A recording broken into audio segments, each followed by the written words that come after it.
Welcome, everybody, to another episode of the Business Spotlight, the podcast where we shine a light on the incredible entrepreneurs and business owners in our community. I'm your host, Craig Whipperman, with Music City Action Coach. And today we're excited to introduce to you someone who is blazing a trail in travel as it relates to Central America specifically, and then other places.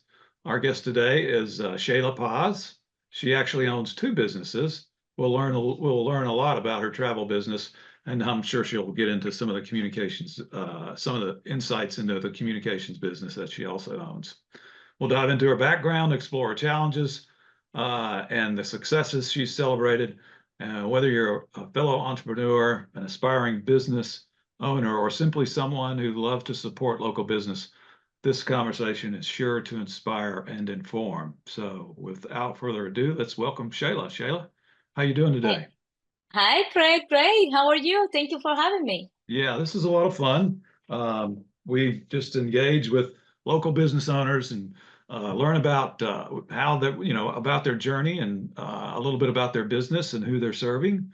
So we're so happy to have you on the show to talk about some of your experience and some of your business. So why don't you kick us off and give us some of your background and get us started. Well, thank you so much again for having me. I was born and raised in Cuba. I've been in the United States for 24 years. And I come from a background from music, but music led me to film and television. I started my first company in 2006, which is still sort of active because I didn't want to let it go. I still involved in the communication business somewhat, but the travel business, Sheyla Adventure Travel, takes 100% of my time, and I travel a lot for business and travel with my clients. And I'm excited to share my journey with you all. Yeah, fantastic. Yeah. Well, so you were sharing with me before we got on the podcast, before we started recording, about some definite challenges you had with the start and stop and the travel to Cuba with kind of governmental regulations one time, and then a pandemic the other time, and since then you've continued to grow and persevere. So like anyone's entrepreneurial journey, you kind of run into roadblocks and you have to pivot and change and evolve, right? Right. When I was in the peak of my career in journalism, I always had in my mind that I wanted to take people to Cuba. And I always pray. And honestly, I wrote to the White House so many times to do something about Cuba, allowing people to go there, because people would ask me how they could go to my country. And I would just say that it wasn't possible unless they go through the back door. I covered President Obama many times when he was president. And then he announced that he was going to restore a relationship with Cuba. And I was just crying for 3 hours. I couldn't believe that that was going to happen. And then I was like, oh my God, I hope that he goes to Cuba before he leaves office. And then he announced, it's like I'm putting all these words out there and things happen. And then later I was like, wouldn't that be cool that to be there in Cuba when he goes, or to go with him? And then I was invited, and I was like, oh my God, how is this possible? So I was in New York, and I got the email about 8 o'clock at night. And I just casually was checking my email before going to bed. And I was like, oh, look at that. I got invited to go to Cuba with President Obama. And I sent it to a friend because I didn't know what to do at that time. It was 8 o'clock on a Saturday night, and you had to give an answer by Monday morning. And my friend luckily was involved with CNBC New York, and her job was to actually do the paperwork for journalists to travel with president. She said, send me everything, I'll take care of it. So I sent it to her, and I said, I want you to come with me. But it happened that her passport was expiring 3 months before travel time. So there was no time. So she said, but my husband is an amazing producer. He can go with you. So I came home and I said, how are we going to do this? And he said, well, my brother works for FEMA. we can mail it to him overnight and he can deliver it to the White House. So that's what we did. So the White House had my documents at 8 or 8 a.m. in the morning that Tuesday morning. So the other thing is that the White House invites you to go with the president on these trips, but you have to pay. Ah, So it was going to be over $10,000 to go to Cuba with the president. wow. So out of all Middle Tennessee, I was of all the state of Tennessee, I might say, I was the only Cuban American journalist that was invited to go to Cuba with President Obama. So all the media was calling me, asking me questions and what I was expecting and all that. And they wanted to know how was I picked, and I have no idea how I was picked, but I got to do that. So I went to Cuba with the president, and then when I came back, I was like, now is my time. I gotta take people to Cuba. So I went downtown. I asked for a business license, and because I have already knowledge of how to run a business, I was just like, okay, these are the prices. This is how many people are gonna take, and this is how many times I'm gonna go. So that was May, and in December I had my first tour. And then the following year, it was like more people asking, it was taking more people. And then I realized that I didn't know anything about the travel industry until a friend told me, you need to check out the American Society of Travel Advisors. So I went to their global conferences, and then I was like, oh my God, I'm gonna be in trouble. Because I didn't know a lot about the legal issues with travel and the regulations and all that. So I dove in and I got certified as a travel advisor. And then that was like 2019 when President Trump came into the presidency. And the first thing he did, he was trying to wipe out all the licenses to go to Cuba. So people immediately assumed that they could not travel to Cuba. And my business went from having profit to having no profit, no money at all, no income at all. So their advice to me was, why don't you specialize in a region instead of just one destination? And I said, okay, that's an idea. So I thought, well, maybe I should start with destinations that I already know, like Puerto Rico, Dominican Republic, Costa Rica, Hawaii, Mexico, and so on. So that's what I did. I started studying those destinations. And at the end of 2019, you know, what happened? The pandemic came, and I went from having no money at all again, all over again. So I used the time to learn more destinations, to get certified, and to study and to dive deeply into what it meant to be in the travel industry. So I think that I actually did a list the other day because somebody was asking me, how many certifications do I have? I think I have 25 certifications because I did like 15 during the pandemic. And then I continue studying and learning, and because there is always new regulations, new changes in the industry. So you have to stay on top of it. So in 2022, January 2022, I finished rebranding my business from being a tour operator to being a full travel agency. Wow, that's great. So I didn't realize when you say certifications, you mean to keep up with regulations in the industry, or is it more than that for It each of is those? more than that. There is a travel agent school. So you have to go to travel agent school first. Mhm. And then my association have their own certification to become a travel agent and to also be a verified travel agent. It's not just to have a certification, it's to be verified by a major association. I see. And there is cruise lines, there are hotels, there is a tourism board. They all would like you to become certified, of course, I see. but you cannot become certified for the whole world because it's too much, right? Right. So Right. That makes sense. So that you're at least educated on the service or the type of travel that you'll be right, selling to your clients. Right, you have to pick a niche. So I wanted to do adventure travel, meaning that people that want to hike, that want to snowboard, that want to snorkel, that want to. I Mm, don't scuba dive, but if people want to scuba dive, I do have connections for that. mhm, um the people that want to ski and things like that, through adventure or exploration, that want to go to the North Pole or the South Pole, that want to do things out of the ordinary. That's what my niche is. And also I do group travel. So anybody more than four, that's a group. Let's go. mhm. Right. So that is a very important that you have a niche. And I was actually making note before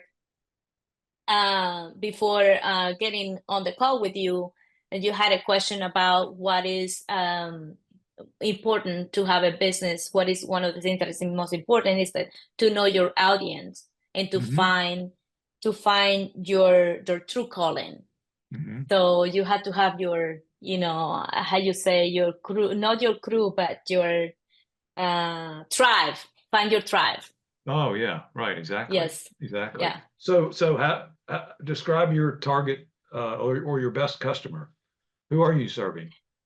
I am serving people 55 plus Mhm, that have a comfortable income that can take off 2 weeks without having to worry about, oh, I gotta get back to work. Fluent travelers mhm. that have desire to explore, to learn more, and to give back to local communities.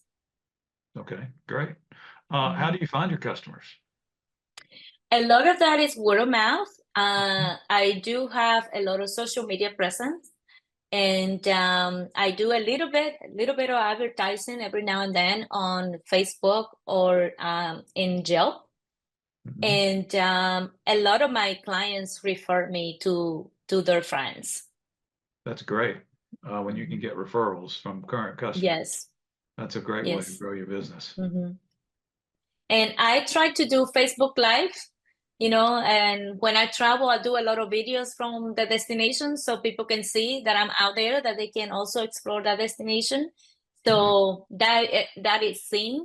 A lot of people Google me. So a lot of people, I ask them, how do you find me? And they say, oh, I just Google and you came up, and I have great reviews on my Google page. So that's how they give me a call. Oh, that's great. Hmm. That's awesome. So at what age did you leave Cuba? I was a baby. Yeah, I'm kidding. I was 28 when I left 28. Cuba. Okay, so did Yes. you had a good experience there? Um, Yes. I grew up in Cuba. I yeah. lived through the special period that they call the special period when Russia left Cuba. There was nothing basically to eat, and we had to, figure it out. I was there. Yeah, Oh, wow. Okay. yeah, And um, and you had a passion for taking people to Cuba. You wanted them to see yes. it. What is it about Cuba that people who go there for the first time are impressed with? There is a lot of things. First, when I left Cuba, I was angry. For a long time, I didn't want to know anything about Cuba because they made my life miserable. But Hmm. then I realized, well, my family's there. What can I do to help them besides bringing money and sending them food and whatever? But then I realized that Cuba is an island and they depend 100% of tourism to survive, whether they're a business run by the government or not, they depend of tourism. So in 1994 or 5, the government started letting people to have their own businesses Hmm. and to have private home, like an Airbnb, like a rental homes. So then I realized, well, that's the way to go to support the people in Cuba, and also to help me support my own family, was to bring tourism and work directly with the people. In that way they see that I can help them that way. So, and that's how all my tours are set up. I work directly with the people. I have a private tour guide, a private driver, private homes that I have. I have a list of about 20 to 25 homes that I work with. Mhm. And every tour, I take them to a different home so I can support different families. And not only the home where they stay, there are private restaurants now. So when they go to eat at that private restaurant, they're supporting the people that work at that particular restaurant and their families. When we go on daily tours and they see people on the streets, they can give them tips or buy souvenirs. Or when we go to Viñales, to the tobacco farms, and they can learn from the tobacco farmers, and they give them money for their service that day. They're supporting the people. And that's why it was so important for me to do the tours, because that was the only way that I saw that it was viable to make it happen.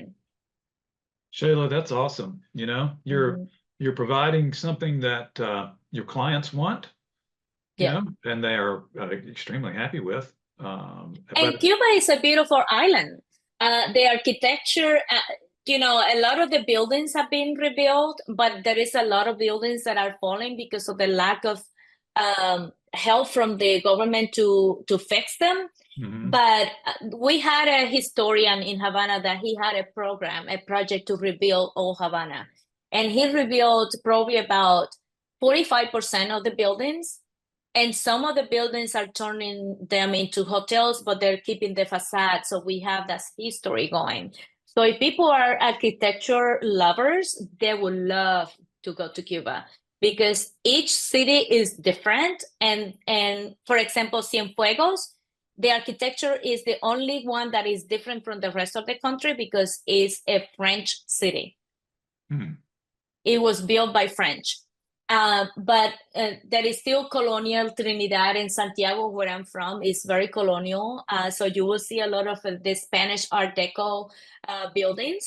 Mhm. So people love that. And it's green. Cuba is very, very green. You see green everywhere. So there is a lot of trees. There is not overbuilding.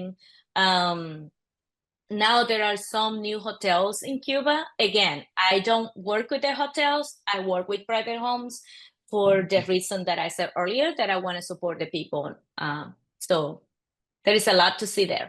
Yes, and I would imagine, I'm uneducated on Hmm. what Cuba offers. I don't know much about Cuba, Hmm. other than its political history, of course.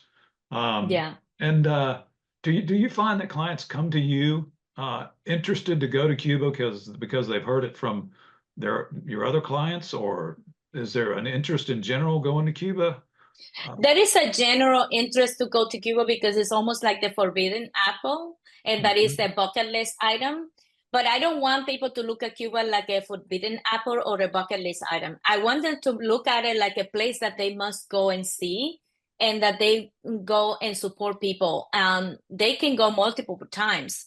They can go one time to see Eastern Cuba, one time to go see the middle of Cuba, and then another time to go see the west side of Cuba. So there is so many places and um, different cities to see. And every time you go, you're supporting more people because you won't stay with the same people that you stayed before. So it's always a place to go and check out. And Cuba has the most beautiful beaches in the world.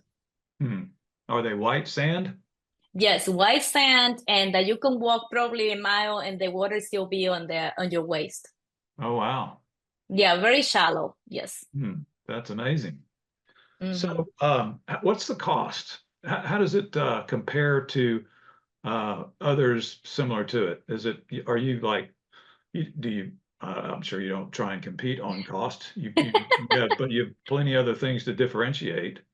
But it's just Well, I there are other agencies that are doing tours to Cuba that cost more than my tours. okay. Um, I try to be very competitive with the prices, but also thinking about what the prices cost in the land, because prices have gone crazy there as well. Hmm. Um, you used to be able to have a dinner for maybe $12, $15. but now it's gonna be like more like $60 or $80 Wow. Yeah. to have a dinner there. So prices are definitely gone 4 times higher than it used to be. Mhm. And there is a big economic situation there with a lot of inflation on prices. And but that is something that we just have to play by ear. Um, However, I do have set prices. The typical 7-day tours is about 3,600 per person, and I include all the documentations that they need. I plan everything so they don't have to worry about, oh, I forgot to do this or that. Even if they want me to book their flights, I can book their flights, which is not included in the cost. But I include the visa, the accommodations, the transportation. Transportation is 24/7. So you don't need to worry about, oh, how am I going to get here or there? Because I have the driver working for the group 24/7. A bilingual tour guide, besides me, I also be there. And I include all the breakfast, 3 dinners, and a lunch. And what else? All the activities, complete itinerary, all the tours that need to be paid for on land, those are included. Mhm. So it's a pretty inclusive package, I would say. So people don't have to worry about a lot. Right. And so did I hear you say that you would be there too with Mm, the so yeah. do you accompany every tour? Yes, the people to people, no, the people to people was canceled. The support for the Cuban people tours are exported tours, and that's part of the regulations to travel to Cuba. I see. Okay. Mhm. So what vision do you have of your business? Are you're expanding, you offer services travel Mhm. beyond Cuba, right? Yes, yes, I do offer cruises, river and ocean and exploration cruises. I have partnership with major cruise lines, and I do offer land packages not related to cruises because not everybody like to cruise. Hmm. And for next year, I have planned 4 trips, group trips. I got Galapagos Islands, I got Dubai, Hmm. north of Spain, and the first ever river cruise in Colombia, in the Magdalena River. Oh my goodness. Wow. That Yes. So Ama Waterways is doing the first company offering a river cruise in Colombia. So I have a cruise sailing schedule for June 21st next year. hmm. And so how many people would travel on each one of those? How many would you Each accommodate? group is different. Each group is different. The Galapagos is 18 people. Dubai is 20. Colombia is also 20. Oh, and I got Northern Spain. I forgot about that, which is open. I haven't have a cap for the number of people, but I'm hoping to be 15 to 20 people to Spain. I went to Spain in 2019 and I went to Pamplona, the running of the bulls. And Hmm. I just fell in love with that area. And I was like, I gotta plan a trip again for northern Spain because it's so incredible. It's different Yeah. than south. Yeah. Yeah. Wow. And so of all those trips, they're all except one full already? Is that right? But they're already filled out? Uh, no, they are not full out. I'm still have I still have spaces on all the trips, and I Okay. just announced the trips for Cuba is January 14th to the 21st, and I just had the first couple booked for that. So for Cuba, I take less than 10 people. So it's very small groups, more intimate, because the transportation can be a little challenge. So that's why I Mhm. take small groups to Cuba. Yeah. So tell me, things look like they're going great for you. Yes, thank you. That's fantastic. What is the biggest challenge you have in running your travel agency? What's the biggest hurdle? The biggest challenge I think is the constant changing in technology and that Mm, you have to stay up to date. yeah. Because some method that you may use last year may not work today. And a lot of challenges that I ran in the past was processing payments for Cuba because of the regulations for that. But I found finally a processing company that said, we take care of you, no worry. So that's great. But I found are you familiar with a CRM is? Yes. So I finally found a CRM that has the perfect name to Travel Joy, that I can manage all my bookings in one place and process payments, and that is kind of like a big weight lift off my shoulders, because for a long time that was one of my biggest challenges, trying to manage my bookings and clients and payments. And the other challenge is online travel agencies, that people see a trip and it's a click book, and they don't read the fine print, and they run into troubles, and then they're asking a travel agent to help them after they are in big troubles. I would tell people, look for a travel advisor first, and then we can do a free consultation to help you manage your trip. We are here for a reason. We are here to give you personalized service and to work with you, to partner with you on your journey. It's not like you pay me and I let you figure it out. No, you pay me for a service, and I take care of your journey from the beginning till the end and when you return. And then we do it all over again. Yeah. So you're serving people, I would imagine, throughout the country? Yes. Yes, I got clients California and Chicago and Texas and New York and Florida. The clients come from all over, but the majority of my clients are here in Tennessee. Oh, okay. Yeah. That's where your biggest network is. Yes. Great. And then where do you see the company going in the next 3 to 5 years? Well, in the next 3 to 5 years, I hope I have $1 million company. Okay. So I have blocked one of my biggest bookings, which is a salsa cruise for 2026. 20 cabins. I hope to get more cabins as people start getting on board. So group bookings is the way to grow a company, because the more people join the groups, the better the commission, and also my service fees, which is how I keep my company going. And my vision is to have a group every month moving forward. And I do not travel with all the groups. Let me clarify that. Because if it's a cruise and it's a group and they don't need me, they can go on their own, and they have people on board to take care of the group when I'm not there.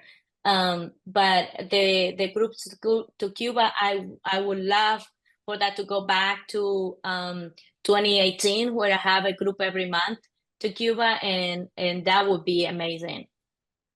Oh, that's I think that's doable, don't you? It's doable. It's doable because I did it.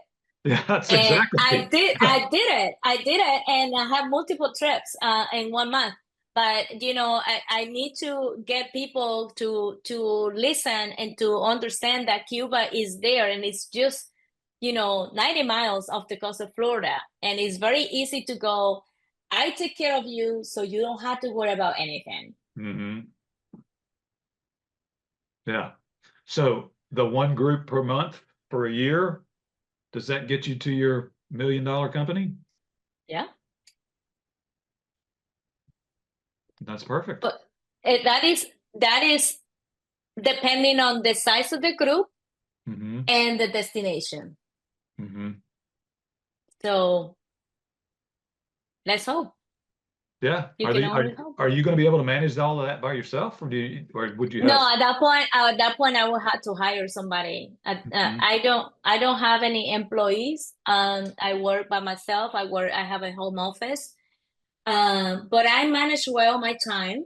That you had a question in there, that what do you do when you first get up in the morning? And the first thing I do, I have my coffee in the morning, and while I'm having coffee, I read articles about what's going on in the travel industry, and then I check my emails. And when I'm working out, that's when I answer those emails that need to be answered. So my schedule is 10 to 6 office hours, But before I get to the office, I take care of things that can be taken care of when I don't have to answer the phone. Mhm. And so for me, that is important that I do certain things, take care of me, taking care of the business, and take care of the clients. Mhm. Always the clients have my priority on my list of things to do. If it's non-urgent, it can wait a little bit until I get to the office. If it's Mhm. urgent, I get to it right away. Mhm. Looking back, I mean, and you've been through some stuff, Yeah. having to pivot and, adjust to the environment around you. Looking back, what do you think the biggest mistake, that you made? Do you, anything? Biggest mistake. I don't know if I would call a mistake because they help you grow. Hmm. If I haven't tripped over, all the things that I did to try to make the tours, the company happen, I probably wouldn't be here today where Hmm. I am. Um, a lot of the mistakes were like sending people to Cuba without me there, Hmm. and things happened there that wasn't aware of until the clients came back and they complained. I Hmm. definitely lost the client after that, but one of the clients, she was like, I met her and we had this instant connection, and they went to Cuba and I was so excited for them. And she came back and she had all these complaints, and I gave her some money back for it. And she invited me to lunch and she said, what I recommend you do is you go with the groups. You go with the people. So you can see, you can learn, because I wasn't going at the beginning. I Hmm. was sending the people there. So that really opened up my eyes of what Hmm. I needed to do with the tours and the people that I hired on land. Hmm. Luckily, I was introduced to a tour guide that he's so amazing that I can close my eyes and said, here's the money, here's the itinerary, here are the people, and he will take care of them. And you wouldn't have found him had you not been on the tour. Exactly, Yeah. exactly. So those things are that you go through, but it's part of the process. Yeah. Right. And you have to go through mistakes to be able to learn and to make things better and to make it better not only for you, but for the customers that are coming next. Right, right. Yeah, I like your response to my question about mistakes and you correcting me and telling me Yeah. that.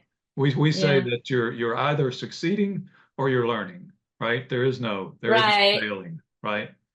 Uh, Right. yeah, I can appreciate that. Mhm. Well, now, are you a reader? Do you like to read? Oh, yes, I read a lot. I am one of those persons that read everything, even the Okay. fine prints.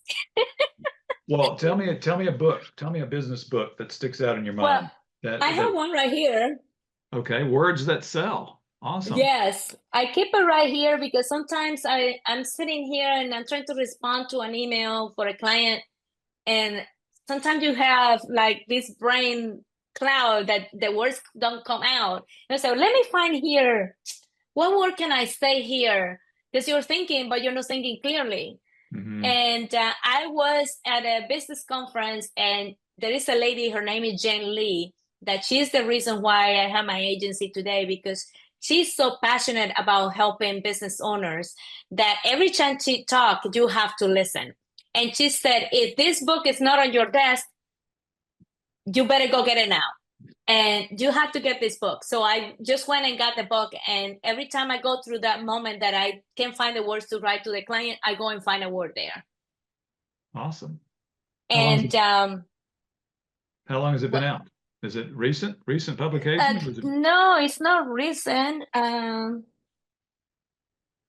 What do you see the date on this? maybe on the inside cover in there? That's okay. I was just curious. Okay, so it's been around for a while. Yeah. And Words, then words that sell. words that sell. Yes. I'll have to add that. And then the book that I also read was The Automatic Millionaire, that I wish I would have read sooner. The And automatic. there is The Automatic Millionaire. Wow. Okay. So, And that's the same author have another book that's called The Latte Factor. okay. And that is a book that you need to have on your hand. It's not, if you have a digital, it won't work. Because and that was my mistake by reading that Automatic Millionaire, because there is a book, it has pages on the back for you to write. And I didn't have it. So I was like, oh, mistake. But oh well. But I did buy the Latte Factor, and it's similar to the Automatic Millionaire, where you Mhm. can work on it, and it's based on the same principle about how to achieve your goals by saving money and not spending on unnecessary things. Right. So, the Automatic Millionaire, and what was the other one? The Latte Factor. How do you spell that? Latte, that the coffee Oh, latte. the latte Yes, factor. Interesting. yes. And that's David Bach. Okay. Okay, great. Mhm. And there is one that I read. I didn't read the whole book. I read the summary of the book. It's called the 5 a.m. Club. I will 5 never a.m. gonna club. be a I'm Yeah, never gonna be a morning person, but yeah, I've heard of that book. That's yeah, it's got some good thinking in it, you know. Um, right, right. yeah, what time do you get up in the mornings? I get up at 6:35. Yeah, well, I'm sure maybe you're working late, but there's Yeah, definitely. I do a lot of that. I sometimes I go have dinner, relax for an hour, and then I go back to work until 9 or 10. Mhm. Yeah, so my schedule varies. If I get everything done that I need to be done by 6, then I just shut up for the night. But if I have a tour or if I have client traveling, I sometimes work until midnight. Oh, wow. Okay. Yeah. How many hours you putting in a week? Oof, that's, I would say 40 to 60 hours a week. Okay. Yeah. It's not 60 every week. No, no, because if I'm traveling, it's not, it's different because I'm traveling and I'm in a conference, so I had to figure out when I'm gonna work on the business, or for example, I'm going on a conference next week, so I'm gonna have to stay up late to make sure that I answer emails from clients and take care of, or I take care of everything before I go. Mhm. Uh, or put things in the back burner until I come back. So if it's not urgent, it can wait. If it's Right. urgent, I just take care of it right away. So the schedule can change. Mhm. Okay, great. Well, Sheyla, it's been great having you on the show today, and learning a lot about your history, and your how it came to be for you to get people to Cuba. I think that's just awesome. You're serving. It's a win-win for everybody, right? Yes, definitely. Yeah. And I appreciate you and finally getting to meet you. I appreciate the time and you talking about my business and telling people about what I do. And it's Hispanic Heritage Month, so the best way to support us is to hire a Latino, go support a Latino business. So I am a Latina owned business, so I hope that you can support my business this month. Great. Yes. Well, we'll get the word out. I didn't know it was, say the month again. What's the official name? It's Is Hispanic Heritage Month is September 15 to October 15, so it's almost over, but you still have time. okay, great. Well, Sheyla, thank you so much. And we'll look to connect again in the future here, huh? How's that?